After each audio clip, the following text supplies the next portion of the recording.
So গত পর্বে আমরা দেখেছিলাম যে আমরা কিভাবে স্লাইস করতে পারি। স্লাইস হচ্ছে যে একটা লিস্টের কিছু এলিমেন্ট আমরা কাট করে নিব, এটাকে আমরা স্লাইস বলতেছিলাম। আজকে আমরা যেটা দেখব যে স্লাইস এবং সাথে স্টেপ, যেটাকে আমরা স্ট্রাইড বলি, সেটা ব্যাপারটা হচ্ছে এরকম। আমরা যখন ডাইরেক্টলি স্লাইস ইউজ করতেছি, স্লাইসটা কিভাবে ইউজ করি, এই যে লিস্টটা লিখি, লিস্টের স্টার্ট এবং ইন্ট দিয়ে দিই। সো এখানে আমি যদি দিই 1 এবং ইন্ট আমি যদি দিয়ে দিই 4, দ্যাট মিনস হবে 0 1, এই 1 থেকে শুরু হবে 2 3 4, এই 4 এর আগ পর্যন্ত, মানে 5.6 3.2 এবং টেক্সট শরীফ, এর তিনটা প্রিন্ট করবে। সো এটাকে আমি যদি এখন রান করি, তাহলে দেখবো যে তিনটা এলিমেন্টই আসছে। তো স্ট্রাইডটা ইউজ করা হয় যে এখানে যেটা হয়েছে কি, স্টার্ট থেকে ইন পর্যন্ত প্রত্যেকটা এলিমেন্ট নিচ্ছে। তো এখন আমরা যদি বলি যে না, আমরা এভাবে প্রত্যেকটা স্টেপই যাব না, অর্থাৎ এটাকে যদি আমি বলি প্রথম স্টেপ, এটাকে যদি আমি বলি পরের স্টেপ, না আমরা এইভাবে যাব না। আমরা কি করব, এই 1 নম্বর স্টেপে যদি যাই, এটাকে আমি যখন বলছি 1 নম্বর স্টেপ, এরপর আমরা 3 নম্বর স্টেপে যাব, মানে 2 স্টেপ পরে যাচ্ছি সেটাতে যাব, এবং এভাবে পুরো লিস্টটা ভিজিট করব। সেটা আমরা এই স্টেপ দিয়ে করতে পারি, বেশ কিছু এলিমেন্ট অ্যাড করি।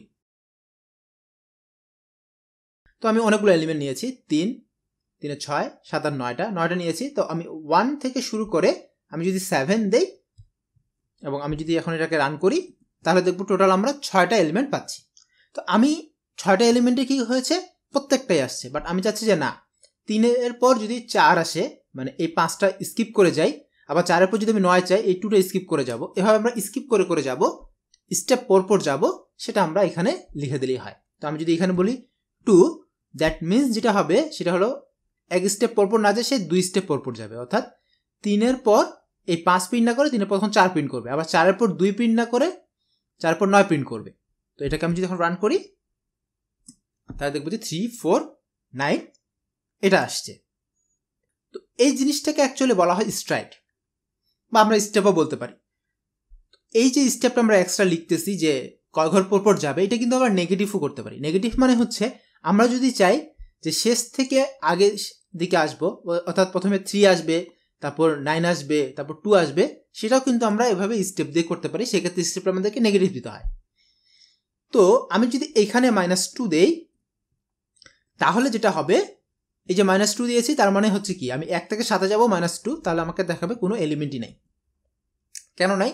কারণ হচ্ছে আমি 1 থেকে 7 যেতে যাচ্ছি, অর্থাৎ এই 3 থেকে আমরা এই 3 পর্যন্ত যেতে চাচ্ছি, যেটা আমাদের এক স্টেপ পরপর যাওয়ার কথা, বাট এখানে আমরা 2 স্টেপ ব্যাকে যাচ্ছি। তো আমরা ব্যাক স্টেপ দিয়ে তো কখনো সামনে আগাতে পারবো না। তো এই ক্ষেত্রে হচ্ছে যে আমরা যেটা করি সেটা হলো যে প্রথমে 7 দিলাম, অ্যান্ড তারপর যদি আমি 1 দেই এবং আমি যদি এখন এটাকে রান করি, তাহলে দেখবো যে 7 থেকে 1-এ 2 স্টেপ পরপর আসছে। তো 7 কি, 7 হচ্ছে 0, কারণ হচ্ছে যে এটা হচ্ছে 0 1 2 3 4 5 6 7, এই 7 হচ্ছে 0, এই 0 থেকে শুরু করে এবং এই 1 এর আগ পর্যন্ত, এই 1 হচ্ছে কি, এই 1 হচ্ছে যে 3 আগ পর্যন্ত, মানে এই 5 পর্যন্ত আমরা নিব। সো এই শেষ 0 থেকে এই 5 পর্যন্ত আমার শেষ দিক থেকে আসবে এবং 2 স্টেপ পরপর। তো প্রথমে 0 আসবে, এরপর 2 স্টেপে পর আসছে কি 9 আসছে, 9 আসবে, এরপর এই 4 আসবে। সো এই যে 0 9 4, এখানে 3টা চলে এসেছে। তো এইভাবে আসলে এই স্টেপটা কাজ করে। তো আমি আপনাদেরকে কিছু এক্সারসাইজ দিচ্ছি, আপনারা যদি এগুলো একটু দেখেন তাহলে একদম পুরো ব্যাপারটা ক্লিয়ার হয়ে যাবে।